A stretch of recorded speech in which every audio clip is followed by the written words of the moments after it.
Hey guys, it's Hans Hobbies, and today I have my Tamiya Sand Scorcher out again.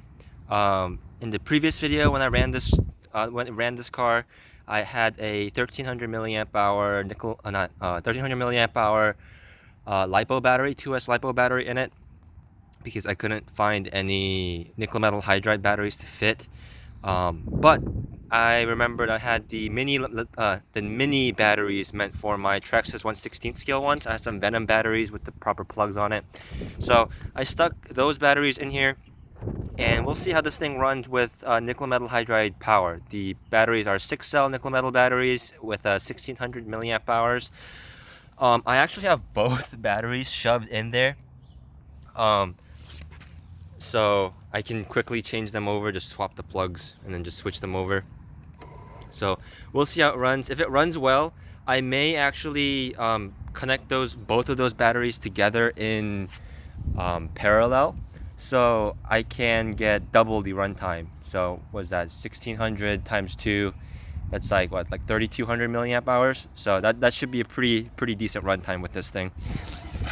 And you can see I also have the zip tie back here to hold the body on, because the body in the first running video, of course, kept falling off. So I zip tied it on so I can actually run it as a Beetle instead of just a random like Mars rover or whatever it looked like.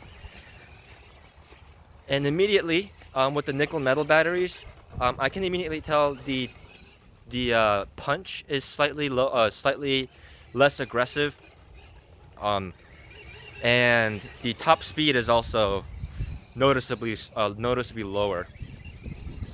With the lipo battery, the 2S lipo battery, even only being 1300 milliamp hours, it was quick. It was like really quick, almost scary quick. But with this 1600 milliamp hour 6-cell nickel metal hydride battery, it's a lot more mellow and a lot more controllable in terms of its performance. And most people, I think, will want to run it like this, though I suspect because of the battery fitment issue, most people are going to end up running the lipos anyway. I don't know why, but the lipo I have been running in this is having a weird issue where one of the cells, cell number 1 actually, it seems to be like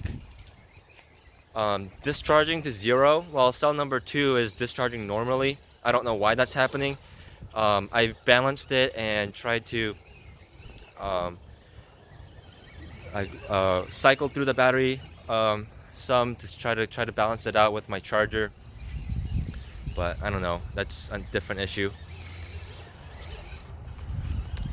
I'm glad I found a nickel metal hydride battery option for this though, because even though it is slower, excuse me, even though it is slower, um, I'm gonna have a lot more peace of mind driving it like this, because I know my car is not gonna catch on fire from the battery mishap.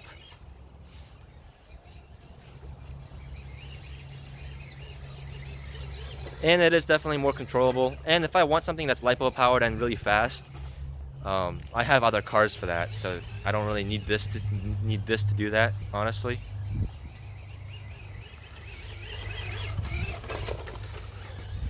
With the nickel metal batteries, it's a lot more in line with the performance I would get from my Hornet or like my Rising Fighter. Those, I think, flat out may be a little bit faster than this, but definitely on the grass, the Sand Scorcher has those beat because it can actually put the power down, whereas the Hornet and the Rising Fighter both like hop around a lot and spend a lot of time spinning its wheels in the air.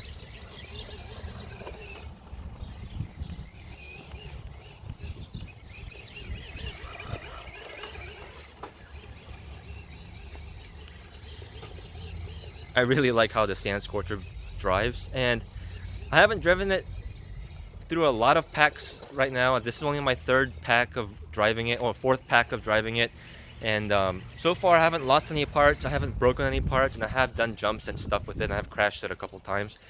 The only bit of damage I seem to have so far is one of the sides of the bumper. The metal ends of the bumper is actually slightly bent because I have rammed it into the post of my little like porch over here. I have rammed it into that into the poles a couple times on accident. So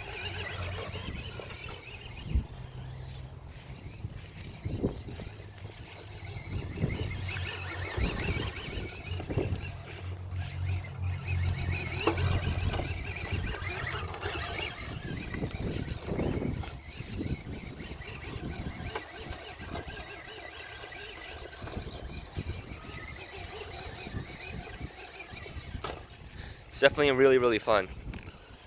One thing you may have to keep in mind if you do run the nickel metal batteries is heat. Nickel metal batteries tend to get hot as they are run, especially if they're run hard. And there's not a lot of ventilation in the battery tray for this, or the electronics tray of this, because it is of course sealed from sand and stuff. So they may end up getting really hot, so kind of watch your temperatures, I guess. Check on it every once in a while, make sure the battery's not getting too hot. Driving this thing is really like driving a classic car. You have to check on it every couple miles or so, pop the hood, make sure everything's running properly. But yeah, ran through that 1600 milliamp pack pretty quick.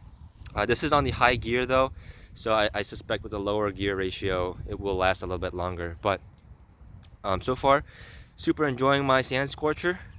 If you guys want to see the first run and the reason why I have this half of a monster beetle body on it, check out that first video and I'll explain it there. But for now, that's it for this, and always more of these videos coming up. You'll see more of my Sand Scorcher on my channel, so like, subscribe, comment down below, all that good YouTube shenanigans, and I will see you guys next time.